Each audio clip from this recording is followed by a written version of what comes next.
రేణుదేశ తన పిల్లల గురించి అప్పుడప్పుడు సోషల్ మీడియాలో షేర్ చేస్తూ ఉంటారు.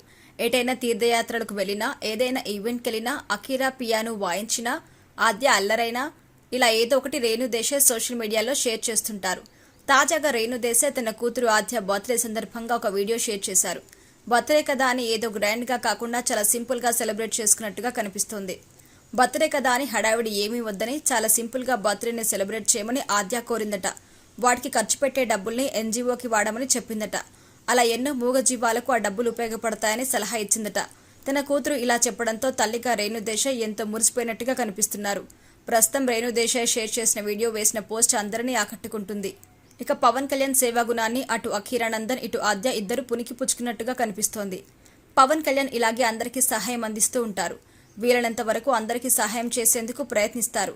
గుప్తంగా చేసే దానాల గురించి త్రివిక్రమ్, ఆనంద్ సాయి, బండ్ల గణేష్ వంటి వారిందరూ చాలా మంది కూడా ఎన్నో విషయాలను పంచుకున్న విషయం కూడా తెలిసిందే. అయితే పవన్ గురించి రేణుదేశాయ్ ఒకసారి కామెంట్ చేస్తూ ఆయన జంతు ప్రేమికుడు కాదన్నట్టుగా చెప్పారు. పవన్ కళ్యాణ్ ఫ్యాన్స్ చేసిన కామెంట్స్ కి గాను రేణుదేశాయ్ కొన్ని విషయాలు బయటపెట్టారు. పవన్ కళ్యాణ్ ఇంట్లో కుక్క గానీ పిల్లి కానీ నాకు ఎప్పుడూ కనిపించలేదు. ఆయన జంతు ప్రేమికుడు కాదు. మరి ఆయన ఫామ్ హౌస్ లో ఆవులు కనిపించాయి కదా అని అప్పుడు ఆయన పవన్ కళ్యాణ్ ఫ్యాన్స్ ప్రశ్నించిన విషయం కూడా తెలిసిందే.